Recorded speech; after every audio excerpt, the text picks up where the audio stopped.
In this screencast, we are going to learn about the light-independent reactions. If you recall, we've already talked about the light-dependent reactions, which creates NADPH and also creates ATP. And those two things can then go into our light-independent reactions, which will then, using carbon dioxide, create something called G3P or pGal,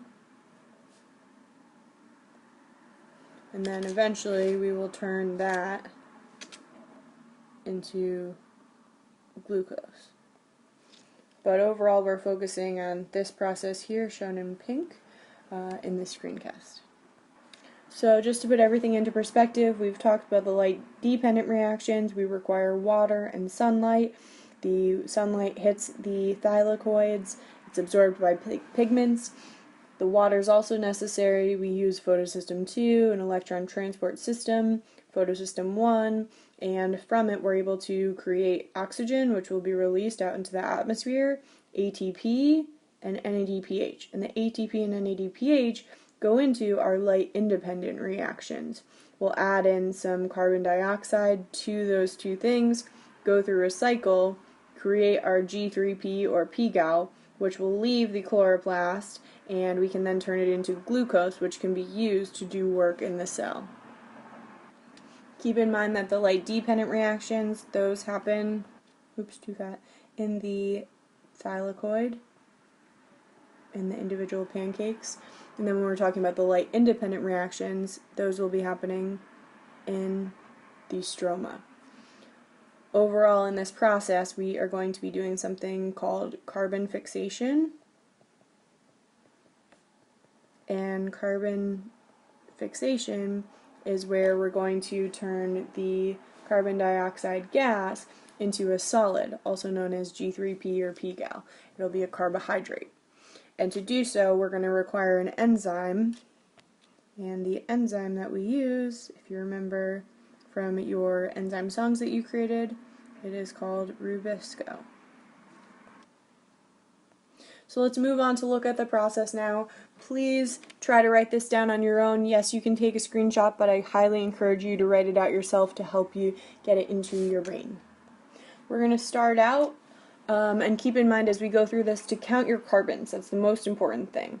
We're going to need some carbon dioxide. I'm going to color all of our carbons in with a dark blue circle so you can keep the numbers that we're using in mind. So we have we're going to put in 6 of those carbon dioxides, even though I'm only going to draw 1 in there. But that leaves us with a total of 6 carbons. And we are going to combine that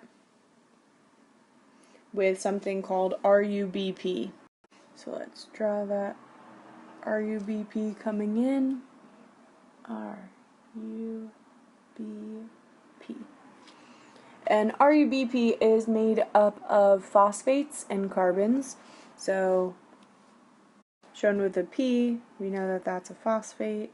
Then it's going to be connected to a bunch of carbons. 1, 2, 3, 4, and 5. And then on the other end, we also have another phosphate.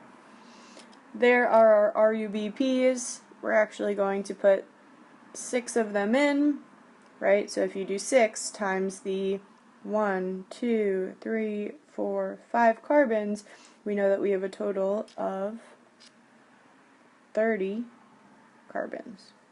Okay? They combine, zoom out a little bit there, and we're just going to add this carbon into this long chain. So we have our 1 phosphate, we'll connect it, and instead of having 5, we now have 6 carbons, and then it will end with another phosphate on the end. So let's just write down that we now have 6 of those carbons. And we actually are going to have 6 of these entire molecules, because if we have 1 RUBP, add in 1 CO2 to it, that will create 1 of these bigger molecules. But we're doing it 6 times. So again, if we're counting up our total amount of carbons, we are going to now have 36 because we have 6 in one of these molecules, but we have 6 total molecules. 6 times 6 is 36. Then we're going to have that 6 carbon molecule split apart right down the middle. Oops, that's the wrong color. So it literally is just going to, oops, that's the wrong spot, split after 1 phosphate and 1, 2, 3 carbons, right? So kind of split down the middle there, which will look like this. We have our 1 phosphate connected to 1, 2, 3 carbons, and then we also have the remaining half. So 1 phosphate connected to 1, 2, 3. And we call each of these molecules PGA. If we initially have 6 of these and we split them in half, then we are left with 12 PGA. So up to this point we haven't used anything from our light independent reactions, but we've created our ATP and our NADPH. So let's see where they will go. We're actually going to put our ATP in now. Okay, oops. Draw that. Okay. ATP comes in. We actually are going to require 12 of them.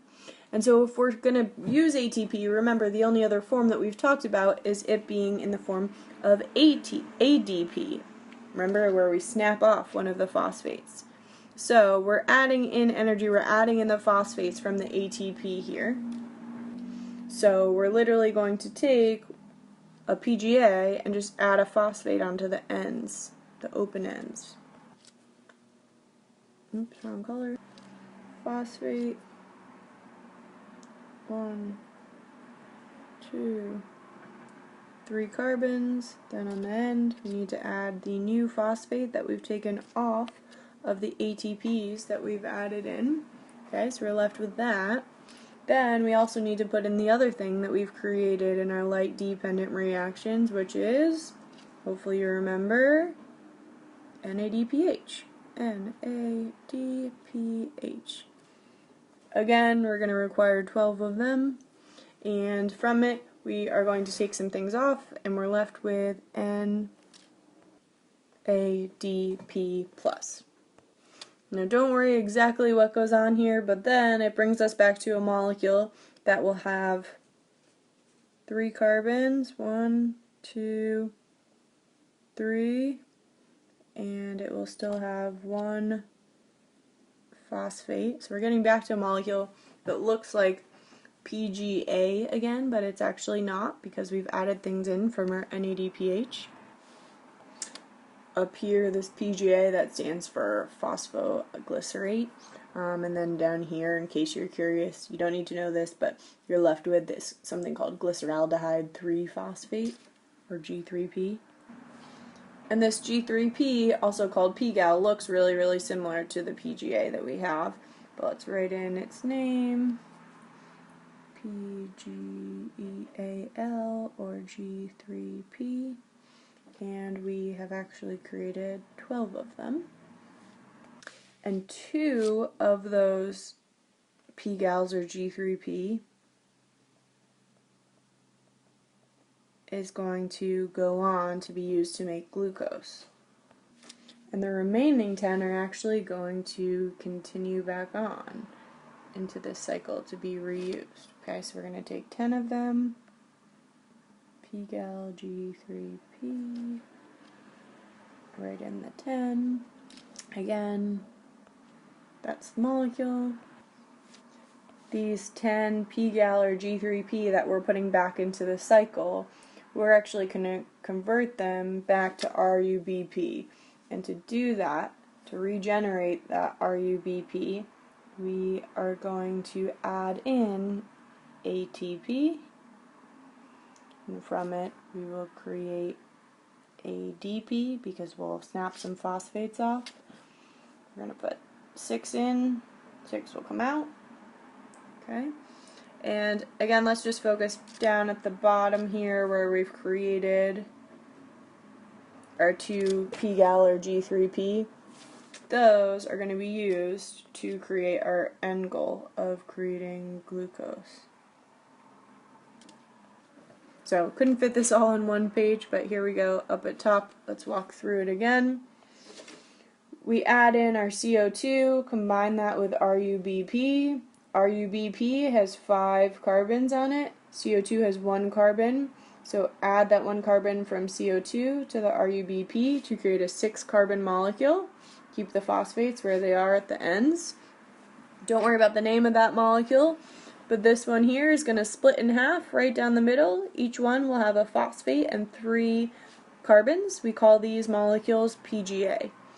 The PGA will then have ATP added to it. Remember, with ATP, when we're breaking it down, we're just snapping off a phosphate. We get energy from that. And then we're left with ADP, which can go back into the light-dependent reactions. Overall, we take that PGA, add a phosphate onto the end, get this molecule here. We'll add in some NADPH, and then our 3-carbon molecule here will have a phosphate that's removed and create this pgal or G3P. And this is the important part. We're going to take 2 of what we've created. We've created a total of 12, and 2 of them will be used to create glucose. And it's weird that we are sending so much back, but we need 10 G3P or pgals to create our RUBP and recycle that. So keep in mind that our RUBP, this is just an intermediate.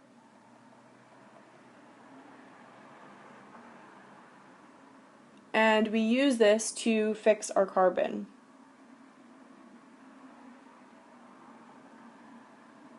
When we say that we're fixing carbon, it means that we're going to do carbon fixation and turn it into a solid, right? So this whole portion here of our RUBP being used and turning it into our PGA, that's all carbon fixation.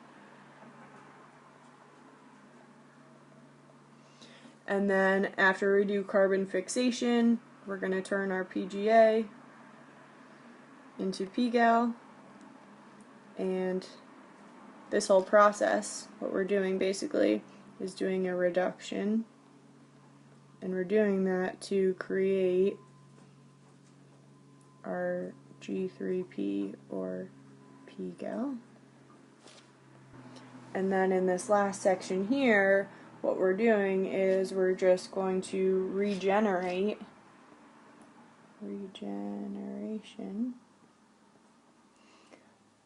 of our RUBP from our G3P or pgal.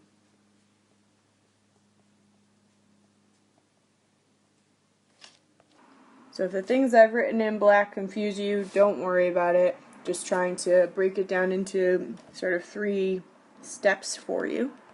And remember, the most important thing is to count your carbons, right? You start with 6 of your RUBP, and the RUBPs each have 5 carbons in them, so 5 carbons times 6 of them, you have 30 carbons.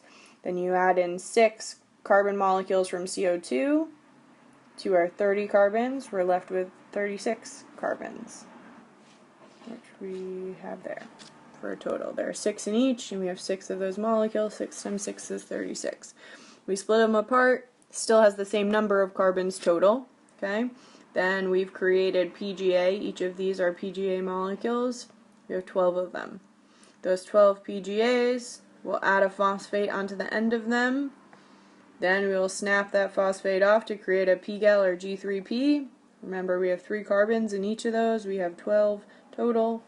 We're going to send 2 of those pgals to create glucose in photosynthesis, and 10 of them have to be recycled back.